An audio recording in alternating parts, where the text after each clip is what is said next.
The nationwide protest has lost steam in some parts of the country after it turned violent in Kano, Borno, Yobe, Gombe, and Katsina states. On the show today, we will count the cost of a civil disobedience that nearly threatened national security. Good evening to you all in Nigeria and wherever you're watching us around the world. This is TVC News Politics on Sunday. I am Femi Akonde. My dear Nigerians, especially our youths, I have heard you loud and clear. I understand the pain and the frustration that drive this protest, and I want to assure you that our government is committed to listening and addressing the concerns of our citizens. But we must not let violence and destruction tear our nation apart. We must work together to build a brighter future where every Nigerian can live with dignity and prosperity. That's President Bola Tinubu's passionate appeal to Nigerians and protesters to stay off the street and open their doors for dialogue. That was earlier today during a statewide broadcast. Well, joining me to analyze President Bola Tinubu's speech and give some perspectives is a former media aide to the former President Goodluck Jonathan, a public affairs analyst and author, Reno Omokri. Thank you for joining us, sir. Thank you for having me. Yes, you listened to the president's speech. Would you say it was enough to placate protesters and persuade them to dialogue? I think it was enough, and if you consider the antecedents to that speech, if you look at the campaigns, during the campaigns, all major presidential candidates except Rabi Musa Kwankwaso said they were going to remove subsidy. In fact, the presidential candidate of the Labour Party, Mr. Peter Obi, on the 1st of January 2023, he said, and I quote, "I will remove fuel subsidy immediately on day one." So what has the president done that these people who are promoting this protest would not have done if they were in power? All parties, the PDP, my party, Labour Party, and then the party in power, we all said we were going to remove fuel subsidy. And if you go to Harvard Business School, they teach you a problem-solving technique. It's called PRS, Problem Reaction Solution. Now, if you look at that, the problem was that we had this unsustainable fuel subsidy, and the Buhari administration was sustaining it by debt. It got to a point whereby we were spending 97% of our income. Look at that, 97% of our income servicing our debts, not paying off our debts, servicing our debts. So obviously it was unsustainable. Now this had to go. Yeah, you had the reaction. People said, okay, well, it's brought hardship. And what did the president do? He brought out a series of palliatives, a series of policies that would cushion the effect of the removal of fuel subsidy. We had 1 million units of compressed natural gas vehicles and processing centers all over the country. Now, the thing about CNG is that CNG for us is better than fuel because we control CNG. We don't have to import it. You know, we don't have the refining capacity to refine our fuel. But with CNG, we have enough, more than enough. And then he also introduced policies whereby he gave almost 1 million Nigerians grants, nano entrepreneurs. So obviously 600,000 have gotten it. We got 400,000 more to get it. And then if you look at what he's done, obviously it's not going to be easy to just increase the minimum wage unilaterally. You have to go through processes. You have to negotiate with labor. You got to pass a bill at the National Assembly. And in that time when he was waiting for the bill to be passed, what happened? They gave a wage support of 35,000 naira to every federal government employee, which stopped in February. So I think enough had been done. So it's very unfair for people like Peter Obi and others to begin to say that the president has done something wrong and to encourage people to protest. Why? There is no basis for this protest. Well, but you know, the president also understands that some of these necessary economic reforms have caused significant hardship to a section of the population, and he's asking for more time to allow these reforms be fully implemented before Nigerians can feel the impact. But one thing Nigerians say they do not have is that time. How much longer can they wait? Well, that's the thing, you know, you have to create time for your country to grow, because no country is going to grow and move from third world to first world without a period of hardship like this, whereby you have to make sacrifices. I'm going to give you a couple of examples. If you look at Nigeria's history, we had our fastest economic growth between 1969 and 1970. And why was that? It was because we were not importing. The people who dominated the import trade had left Nigeria, had gone to the rebel republic of Biafra. And so we were forced as a country to begin to rely on the Ikeja, Igomu, the Oride, the Oshodi axis of manufacturing bases. And then what happened? 1969, our economy grew by 24.20%. If you're watching me at home, I encourage you to please fact check me. 1970, our economy grew by 25.01%, our GDP. That is the highest GDP growth that Nigeria has ever had. Now, immediately after the war ended and then massive importation began, our economy dropped.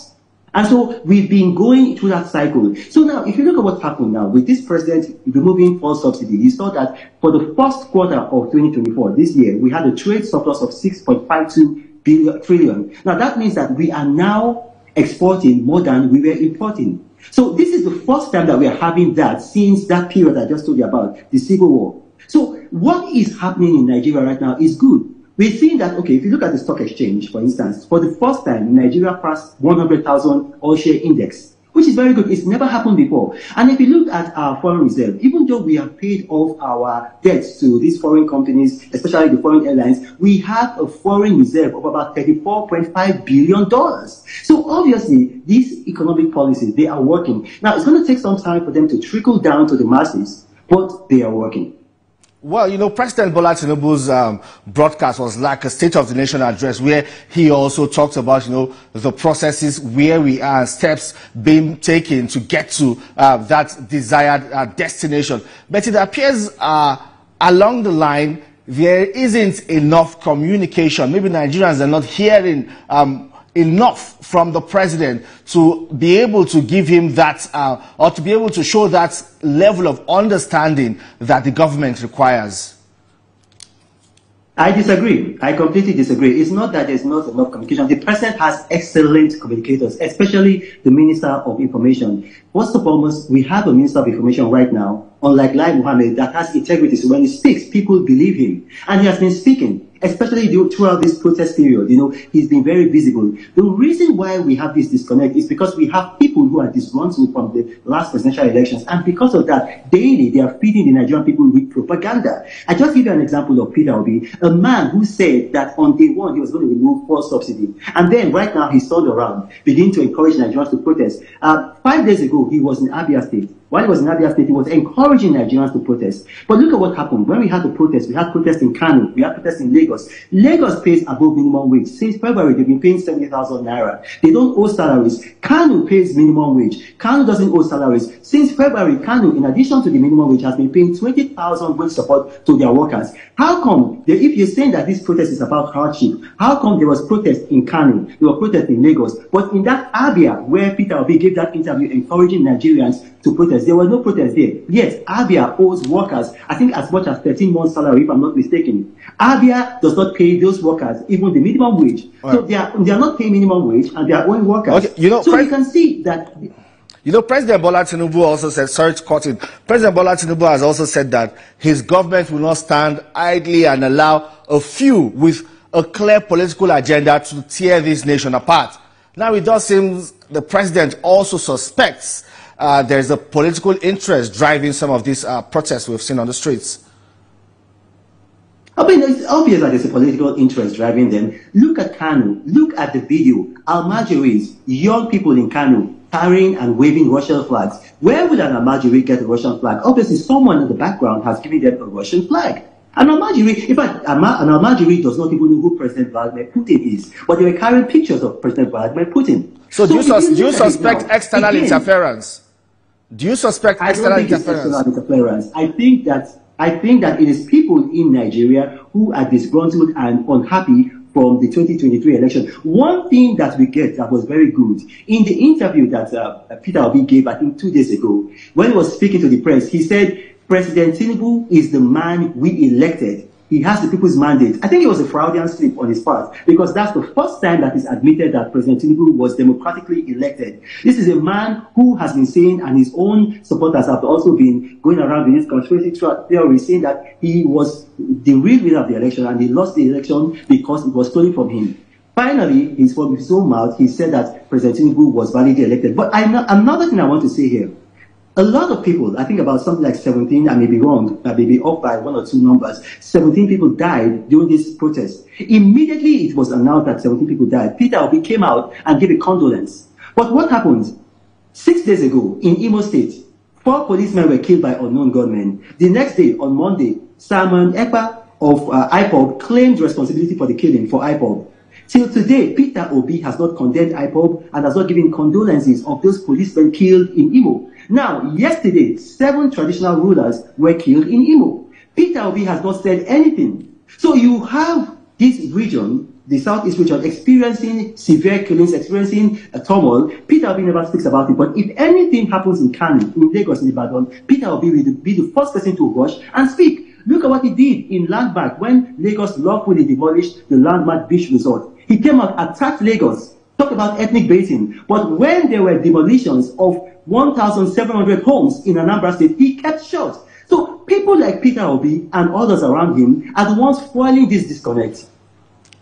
All right, then, just one more question before I let you go. You know, people have also been talking about the way the protest was carried out. It appears some parts of the country went silent during the protest, and in some parts, you know, the streets were really, really busy. Of course, in the federal capital, in Lagos, and some parts of the country. Why do you think, what's your own feeling about, you know, the way it was organized and people's response to it? It appears as if it resonated properly in one part, and in another part, people were not just interested.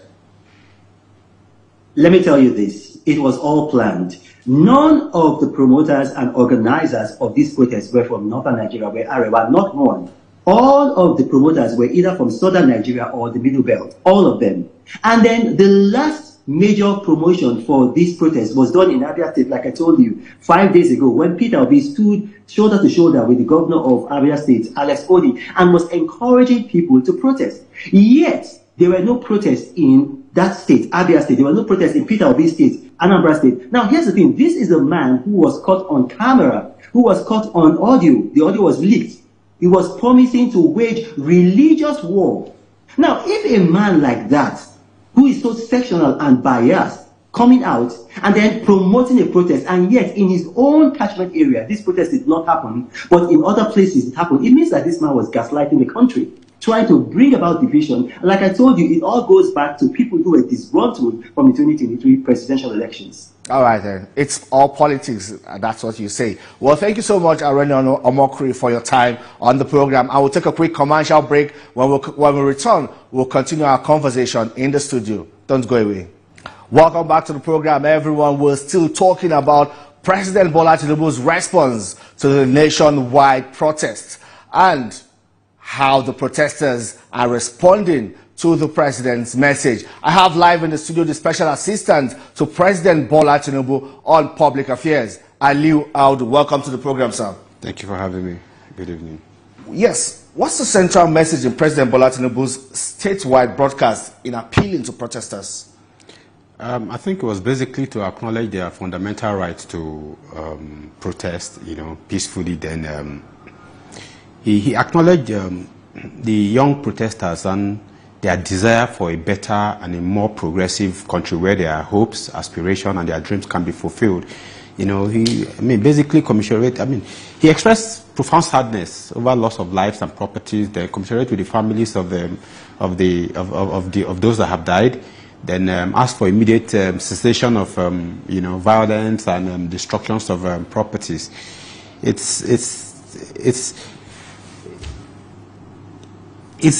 a fatherly conversation with Nigerians, saying, "I hear you." He definitely understands, the pain. He understands the reason behind the protest, but at the same time, he's trying to, equally inform Nigerians that decisions that have been taken are painful but essential. If whatever it is we cry for today are going to be fixed for today and tomorrow, then these decisions have to be taken. Over the years, they've been swept under the carpet. And, we've only pushed, the doomsday forward, and we finally have come to a point where we have, a leader who understands what leadership is about, which isn't about just taking the easy and simple decisions, but making the tough decision that is for the best of your citizens for today and for tomorrow. I mean, he basically tried to explain to the people as to why the decisions have been taken. He understands the pain, and to say that in no time, the pains will be over, and we'll all be able to reap the fruits of this tough decision then, because we'll have a productive nation for ourselves. Trust Nigerians, they have dissected President Bola Tinubu's speech and even given different dimensions of analysis. But they say that he did not speak directly to the demands of the protesters. Now, this is where I think we need to get understanding of what the situation is. It's what Mr. President has been doing and spoke to again today is addressing the root cause of the protest. What a lot of people would want to hear, it's face dressing of injury or wound as it is, which is exactly what we have done over the decades. It hasn't paid off, and we're at a point where a leader has had to take a decision that could have been taken many years back. Our resources is finite, but we have an ever-increasing population. As we speak, our population increased by 1 every 6 seconds. What it means is that we're going to have more mouths to cater for, more people to address to, but our resources aren't growing. If we do not send the fundamentals of our national economics in a way that will be able to create enabling environment for local and foreign investors to come in, invest their funds, create jobs, create wealth, so that people can live and fulfill their dreams, we are not going to have the country we want to have. All we want is just face dressing today, then we're back to it in a few days. It's a good thing that we have a leader who understands the fact that for a country to move from a third, world country to a first world country, you have to go through this pain. You look at Turkey, we look at China, we look at India. They've all been through this phase. If we are going to be all of the countries we run to today, all of the country our citizens run to today for greener pasture, I've had to make this decision. It is painful, but if we endure, like you said, and are patient with these policies to pay off, this generation, generations to come will forever be grateful for the sacrifice of this generation. Yeah, President Bola Tinubu in that statewide broadcast talked about how his administration in 14 months have been able to lift or reduce the debt burden. Before the country spent about 97% of revenue generated to service debt, and right now that has been reduced to 68%. He talked about housing. He talked about how the country his administration have been able to ramp up crude oil production. Talked about so many things, but it seems as if these things have not, the impact have not really trickled down. Now, this is what we all need to understand, what the role of government is in any developed economy or developing economy. We have a developing economy. If we're going to move from this to a developed economy, there are fundamental roles that the government must play. And what we've done over the years is, this fuel subsidy as it is has not been enough to get, the best of our abilities from our citizens. It's just a few people who have benefited more from it than the larger population. And if it's going to ever, benefit every Nigerian, then there are some, functions that the government must perform. We need to have a stable economy. We need to have an economy that is able to attract the best of investors from across the world.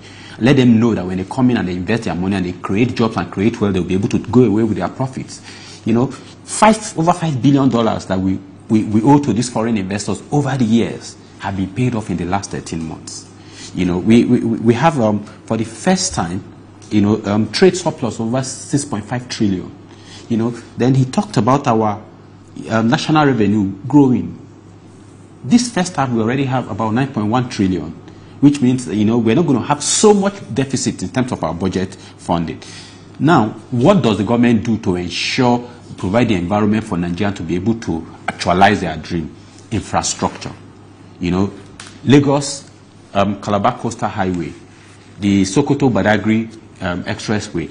Now, over the years, what we have done as a nation is we are building road, a former head of state or a former minister or a former one person wants the road to pass through his village, just for that. But Mr. President has taken time in the design of this road, has re-emphasized that we must design that any funds from the public, any public fund expended, we have the best of it. We create best opportunity for citizens to be able to tap into. Now we look at the Sokoto-Badagry expressway. Along that road alone, we have about 63 dams that are going to be built in it. What will this do to agriculture in terms of, what's it called now? Increasing productivity. Increasing for adding value. Dry season farming. You know, he passed the electricity bill in such a way that he has decentralized, you know, generation, transmission, distribution, even regulation, in such a way that even local government entities can now generate.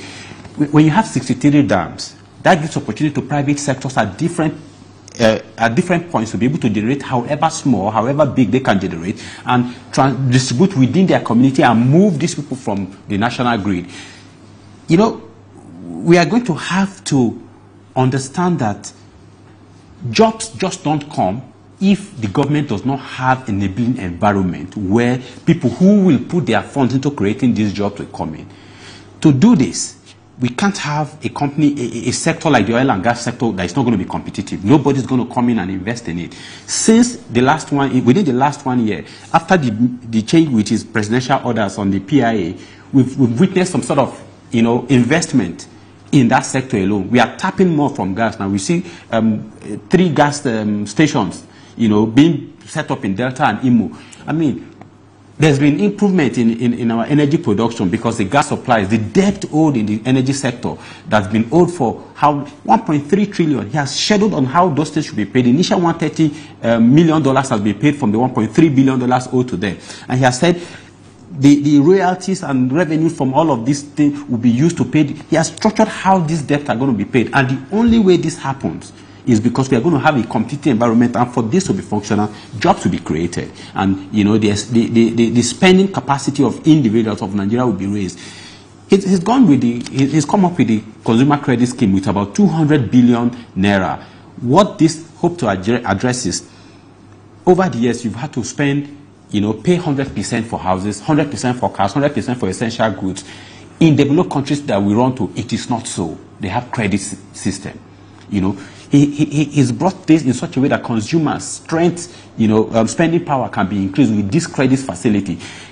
He's planned to put 1 billion naira to 75 large manufacturers to boost our manufacturing sector in such a way that this consumer credit, you know, the manufacturers are boosted, the consumer spending power is boosted. I mean, yeah, you're going to have manufacturers producing something that the consumers can afford to buy. And, you know, all of this is to stabilize our economy and create wealth. And okay, now that the president is calling for dialogue, do you have a feel, or do you get a sense that, you know, these protesters are also ready to meet the government halfway?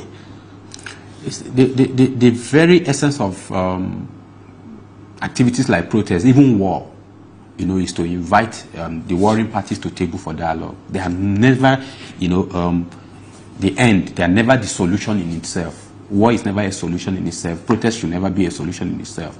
It's to be able to now come to a table and say, okay, these are our grievances. Then the other parties, which is exactly what Mr. President has always been open to that. And I think if the very essence, if the real intention behind this protest is to bring this genuine concern, which the president recognizes, you know, is not to say, okay, we have seen all you have listed.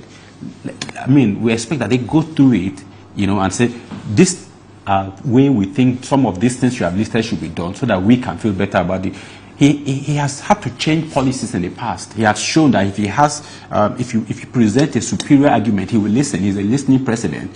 I mean, I think the right thing to do at this point is to, you know, halt the protest, you know, come to the table, speak with government, make demands, look at the demands, look at what the president has put forward, and make. They have also made demands, one of which is also the reduction or the return of the pump price of petrol to, I think, about 100 naira, a return of the electricity tariff to what it used to be, free education from, I think, primary up to the university level, and reduction in the cost of governance, and they have other demands lined up like that. Is the government ready to make these concessions? Now, like we've explained, and like Mr. Reno did say, with the subsidy being paid in the past, we're spending 97% of our revenue to service debt. We're spending more money to import fuel than we're even selling crude oil. That wasn't completed. That's not sustainable. Now, look at the electricity bill. We want to bring down the tariff. Someone like Professor Beth Nagy, his company, that has just, he got a loan of hundreds of millions of dollars to set that up. How does he recoup his money? If it is not competitive, if the sector does not produce, if the sector does not pay, if those products, the services is not able to pay for the services being rendered, if they pay, you drive business people out of the environment. So I don't see how some of these are realistic. In terms of education, education is expensive. And that's why Mr. President has brought about the student loan.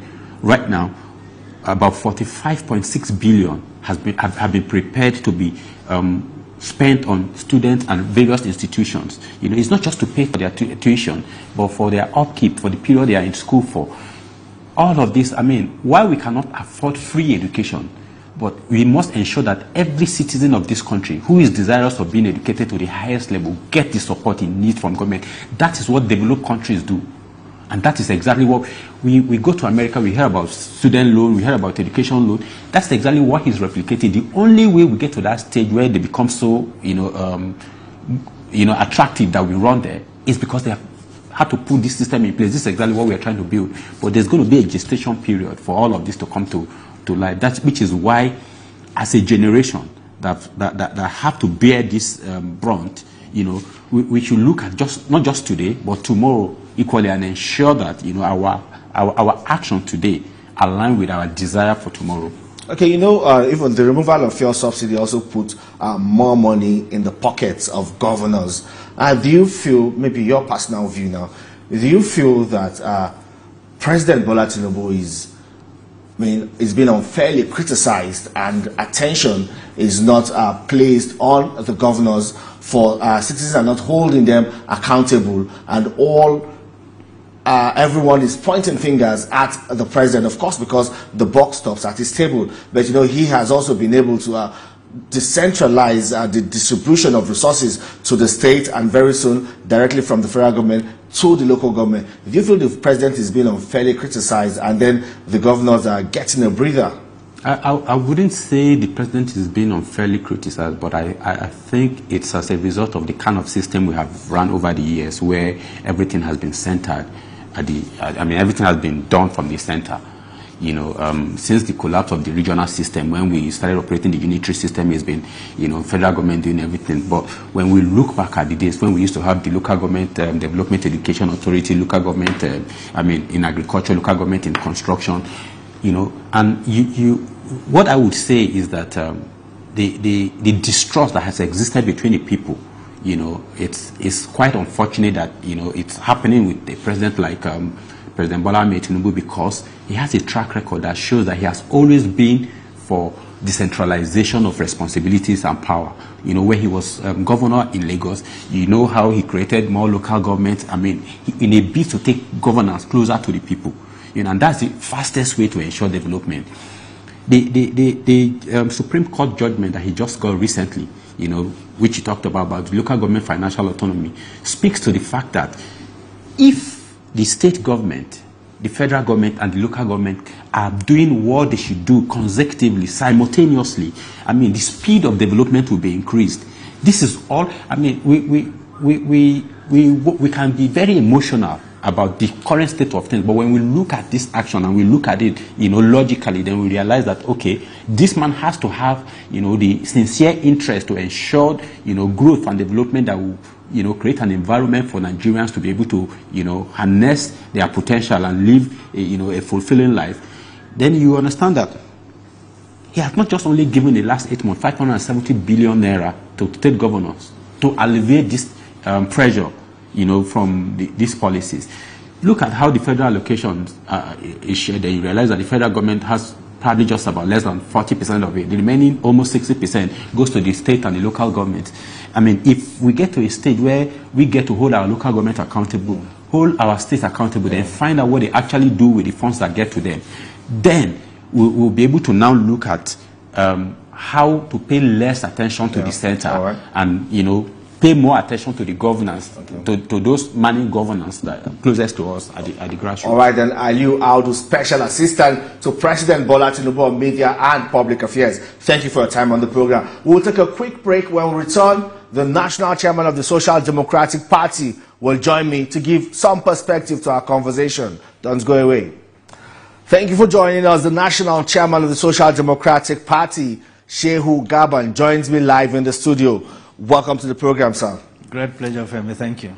You listened to the president's speech, and I know you have been following events in the country, of course, the build-up to the protest, the eventual protest, how it turned out, and the president eventually coming out to speak to Nigerians and appeal to young people to stay off the street and give room for dialogue. Did the speech, this president's speech, did it strike the right chords, especially, or did it resonate with Nigerians who demand improvement in governance? Well, if you follow reactions, both from the social media, from prominent Nigerians, including Wole Soyinka, it is clear that he did not capture the mindset of the people. And one of the major reasons why some of us, on the 25th of last month, I was on a prestigious program with Shehu. I called on the president to address the nation before the protest. He is the #1 stakeholder in the system. For him to rely on second layers of dishing information about government programs would not be good for him. He is the first citizen of Nigeria. These protests have indicated strongly, irrespective of layers that are promising him it will not take place, that they are not in touch with the reality. The entire gamut of the government officials that came out, make public statement, persuaded organizations, NGOs, traditional rulers, suggesting that the process will not hold, have proved that they are not connected with the people. And that is our fear, that is our concern. People elected the president. They need to hear from him. So many insinuations has been made. So many perspective has been given around the president. He is not reachable. He is not this. His ministers cannot reach out to him. The first thing he should do is to talk to Nigerians.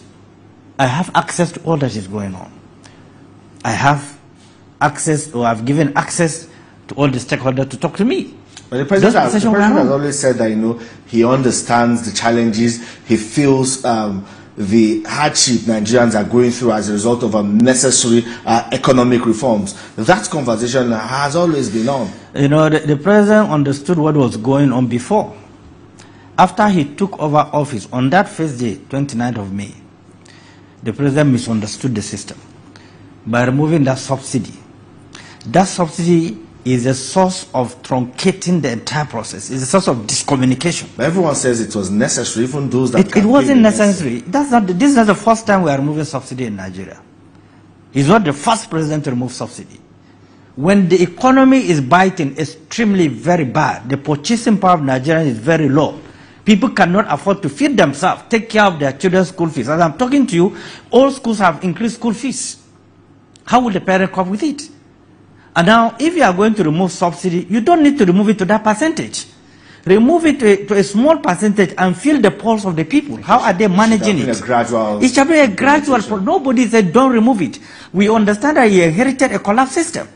Naturally, as a leader who have been in the trenches for decades, who fought for the restoration of democracy, who participated in the rallies, he should have known that it's not going to be easy. All he needed to have done is, look, this would be bit by bit. On that same day that he mentioned that the president have removed subsidy from the budget for that funding of the subsidy, he equally have the power, as the president and commander general have been sworn in, to also send a supplementary budget to the National Assembly, that despite the outgoing president have removed it, I will still refund it for 1 or 2 months, pending when I have a formation of cabinet, a team players, advisors that the Constitution have provided for him. Where he have lapses, somebody will pick it from there and advise him on what to do. But there was no PA that was appointed at the time he took that decision. So the issue of even contextualizing the decision wasn't there. So these are gamut of issues that the president just found himself in it in a bid to fast-track the process. But fast-tracking the process do not give you the latitude to ambush the nation. The economy was on its knees. The economy had been crippled. We're in deep recession when he took over. Now, which means you need a gradual step to fix the system. Rush hour can never solve the problem. You see, the economy was in a bad state when he assumed office. When he assumed office, I said it clearly that anything short of unbundling NNPC and CBN, he can't get it right. This president said, I will step on toes. What I expected from him, and he started doing it, was to unbundle the CBN and unbundle the NNPC. The biggest cartel Nigeria have ever produced is CBN and NNPC. This is what is sucking Nigeria dry. And then you have a system that is so fragile, the demand have outweighed the supply. Absolutely. You can't even compare the two. We have also seen, the CBN make some bold moves, tough decisions, with the way they handled the monetary and fiscal policies, They were really tough decisions that also made them step on toes. What is a tough decision? Uncomfortable. What is a tough decision? CBN is increasing interest rates. How do you make your citizen accessible to funding to run small businesses when you jump back the interest rates? How do they get access to it? How would they pay back? These are elementary mathematics of economy. You are not running an elitist economy. We are not running a United States economy, which fundamentals are solid, are well embedded. They can take shocks. Our economy cannot take shocks. The last administration spent 7 months before formation of government, President Muhammad Buhari. There's no way on earth this economy cannot go into the situation that it was in comatose. The foundation was from then. 7 months without formation of government. And President Bola Ahmed Tinubu is aware. He knew. He was briefed.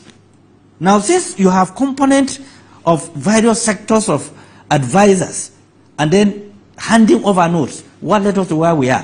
Which means you need to be creative, you need to be ingenious in creating new paths for people to have access to funding to take care of small businesses to stimulate the economy. But we had that. We had some of that in the president's speech. He said before now the debts burden, or 97% of the country's revenue was used to service budgets, but right now 68% is being used to service the budget, a significant improvement just within about 14 months. And he also talks about a single-digit credit for big-time manufacturers, talked about some kind of interventions for nano businesses and MSMEs and all of that. Is that not the way to go, looking at where we're coming from?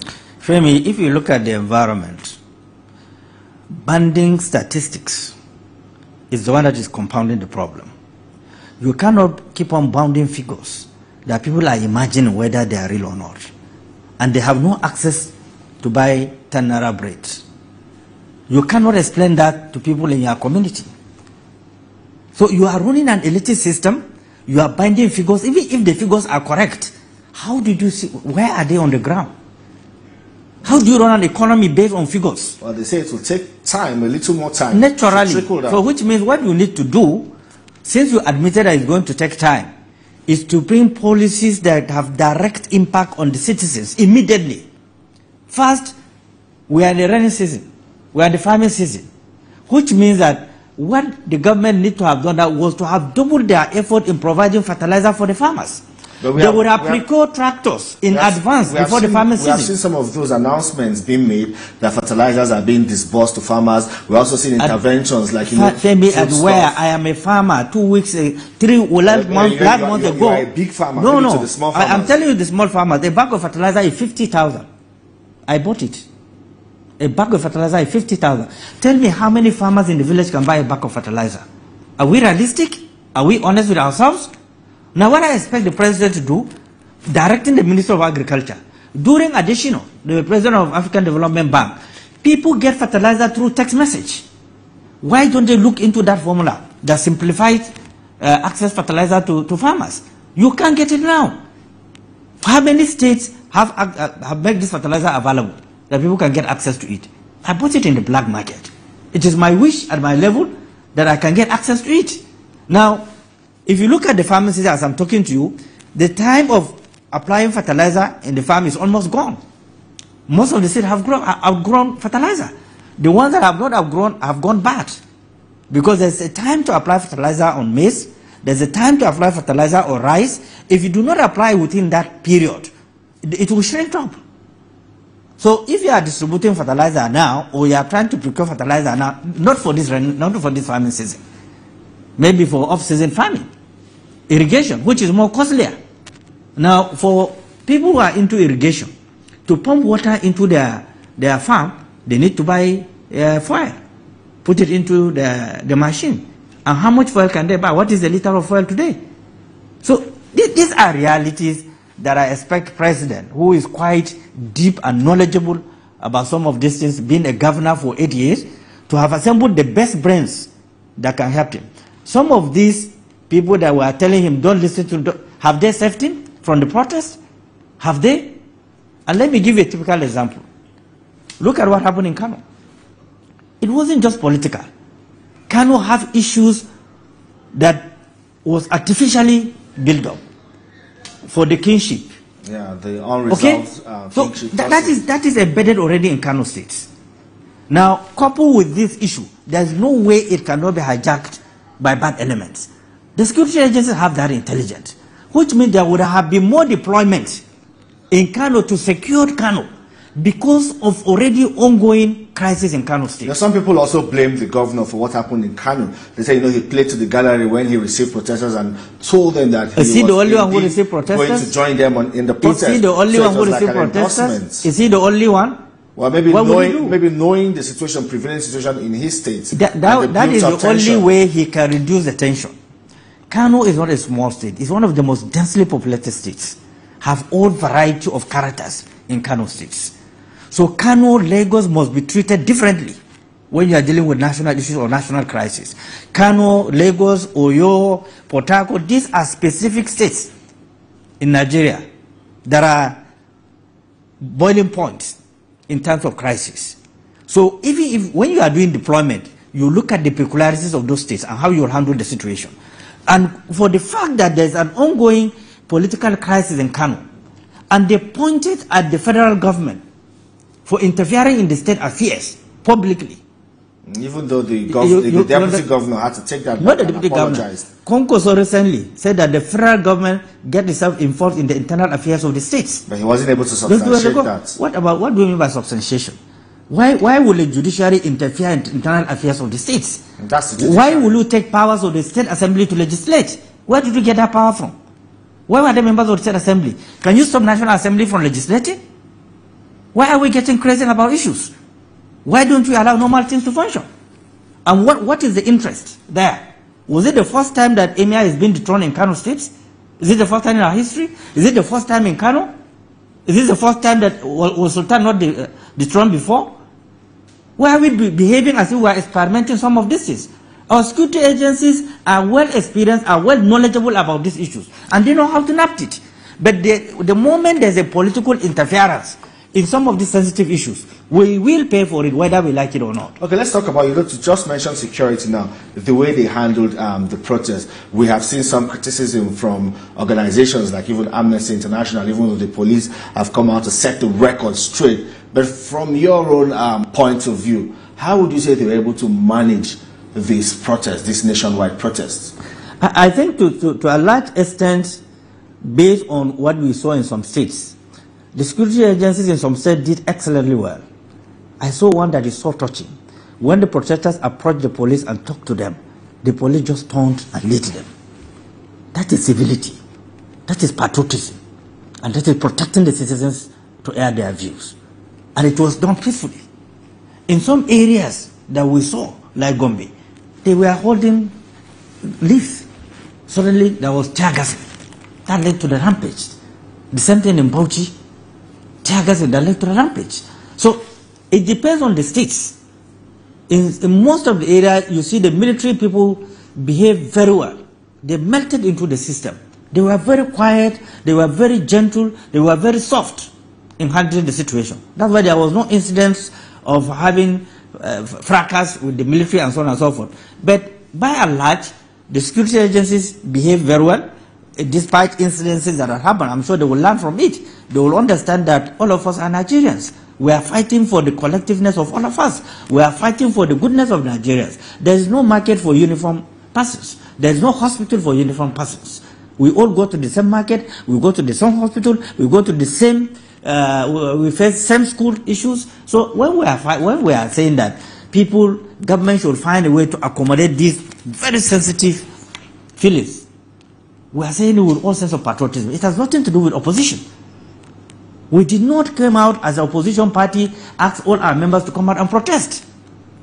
We know that we need to protect the institution. We need to protect the nation. You are speaking for SDP, the Social Democratic Party. The Social Democratic Party support peaceful protest.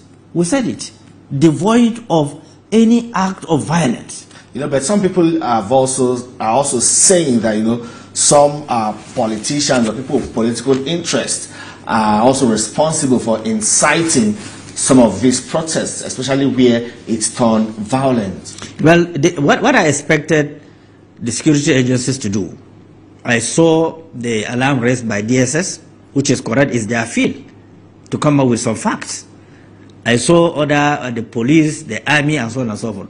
What I expected them to do, before the commencement of the protest, they would have found a way to take the criminal aspect of them. They would have found a way to dialogue the system, to reduce the tension before the commencement of the protest. That's how civilized society behaves. Okay? But banging alarm as if there's going to be an atomic bomb that will take the country down. And then those that you have identified probably carrying those types of dangerous weapons, you did not take them out. What happened? Who is responsible? Because the primary duty of DSS is to generate intelligence to prevent crime. The primary duty of police is to police the internal affairs of Nigeria. So if there's a collaboration, a share of intelligence, and Nigerians are not new to knowing the people with extreme behaviors in trying to escalate peaceful protests. Nigeria is not new to it. It has happened severally. So which means they have the database, they have the mechanism, they know the process of how to handle these things. So if they do not handle it, and they have raised alarm, it's going to happen, who do you hold responsible? Because we always hear them say, no, we have credible intelligence. Exactly. That on such protest day, the incident might go south and all, and people would expect them to maybe sometimes make some arrests or name and shame. So look at Borno. Now the DSS and the police says that there is an intelligence available to them. People who used either bombs or something to create instability. And it happened. So if there's that intelligence, and the intelligence is accurate or close to accurate, which means something must have been done, deployment must have been done to take care of areas that have generated that signals or the individual associated to that. But maybe we're still learning. But what I'm saying, we don't have any other country except Nigeria. We cannot sit down and allow the nation to be pulled down. We have no any other country to go to. I don't have a visa of any country on earth. I don't love any country more than my country. But the president, by the assessment of what happened, should know that he has no team to help him. He has no team to help him, because they would have saved him from this. The so only reason this was preventable. It was preventable, and I said it. This protest was preventable if the president have team. Let me tell you why president have the latitude to bring aid. Because the nature, the law of nature have recognized our deficiencies. There's no perfection. And that is why the various provisions make it easy for president to recruit the best hands to help him, because he alone cannot run the system. Which means if you are bringing a minister, that minister have a value to add to you. He has a followership to add to your followership. He has a credibility to add to your credibility. He has a dignity to add to your dignity as a president. But when you bring someone that is not connected to his village, have no record of any assistance, have no record of any capacity to mobilize or change the mindset of the people, have no record of canvassing people to vote for you, what value is he adding to you? Well, the president is result-oriented, and he's picking people that can do the job, not necessarily people with political capital. No. Why haven't they done the job? Is there a way to save the president more than saving him from this embarrassment? Is there any way? This is the biggest embarrassment that this president is not supposed to go through. This is the biggest embarrassment. And they know it's an embarrassment. It's the reason why some of us said, Mr. President, address the nation before the protest. Because we love him, we care for him. We don't want him to fall victim of psychopaths in government. Because he fought victim of psychopaths in government who are telling him nothing will happen.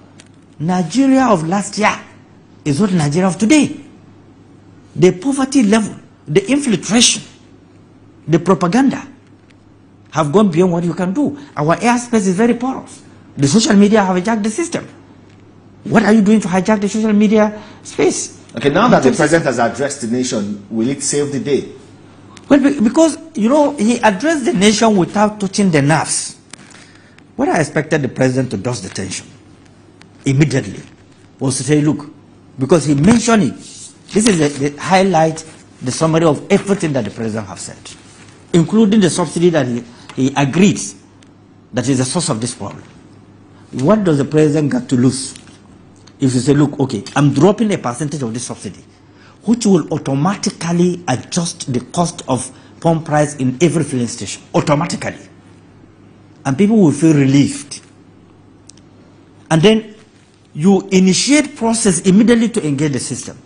In the entire gamut of what he have said, and the entire system of our budgetary system, there was no provision for skill acquisition program to empower the youths that are jobless, that have not even gone to school, but they have something to offer. What I expect the president to do is to come up with a supplementary budget of billions instead of all these figures that I've mentioned. That look, we made up our mind in conjunction with the states. We are going to train 10 million plumbers. They are taking them off the street. The population of Nigeria will consume them.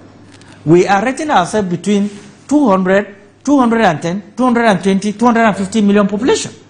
So all these skills are in high demand. You cannot get them. Wow. And how do you take them off the street? You have to be creative.